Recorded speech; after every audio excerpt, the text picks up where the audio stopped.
我哋咧發現咗南極咧大概120年度嘅啫。我哋科學嘅探索咧喺南北兩極都係好少啦。漂泊信天翁，因為佢哋咧真係有同因紐特人一樣啦，係睇住南冰洋不斷嘅變遷啦。咁所以我想離開地球之前，我想聽一次佢對南冰洋嘅觀察同埋南冰洋嘅感受係點樣。最好就讀多啲關於純科學嘅科目咯，包括數學啦、地理啊、生物啊，因為呢啲純科學嘅基本嘅知識咧，係會令到你喺南北兩極發現更加多未知嘅東西咯，戶外技巧嘅技術咯，包括navigation 啦，即係領航啦、識游水啦，或者揸快艇嘅。佢哋有大概70種嘅 vocabulary 去講海冰嘅狀況嘅，咁所以佢哋呢啲好微細嘅對大地嘅監測啦，咁其實同我哋華人嘅天人合一啊、人與自然關係嗰個倫理關係咧，其實好類似嘅。咁我細個咧就係好中意去圖書館睇書嘅，睇唔同書咧就想睇呢個大世界咯。最想做嘅嘢咧，其實係想探索呢個人類未知嘅最前線啦。咁好彩咧，就喺我大學嗰陣時咧，就有個機緣巧合之下啦，有好多唔同嘅機構啦，同埋公司咧贊助學生代表香港就去南極、北極咁樣探索咯。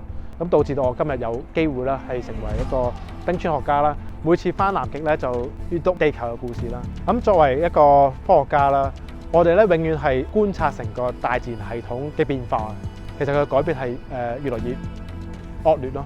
而我哋人類咧係仲未有能力啦，或者仲未有呢個醒覺咧，去應對呢個急速改變嘅情況嘅。我記得4月份咧有一次咧，由加拿大北極啦，就飛去呢個班芬島工作啦。咁我喺飛機上邊已經到海冰係完全冇晒咯。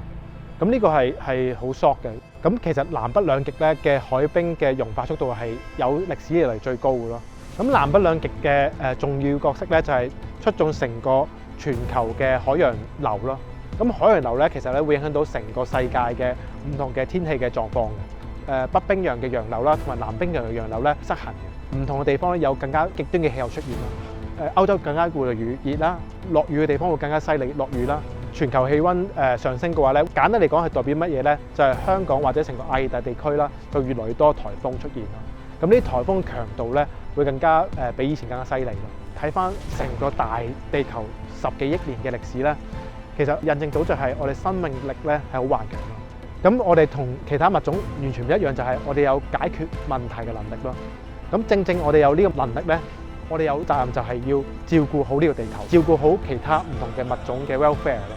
雖然好多綠色和平嘅支持者去關注呢個議題，但係其實我哋正咧係要揾一啲唔關注呢個議題嘅人去更加了解呢個情況，我哋先至有解決嘅方針。請支持綠色和平，守護極地工作。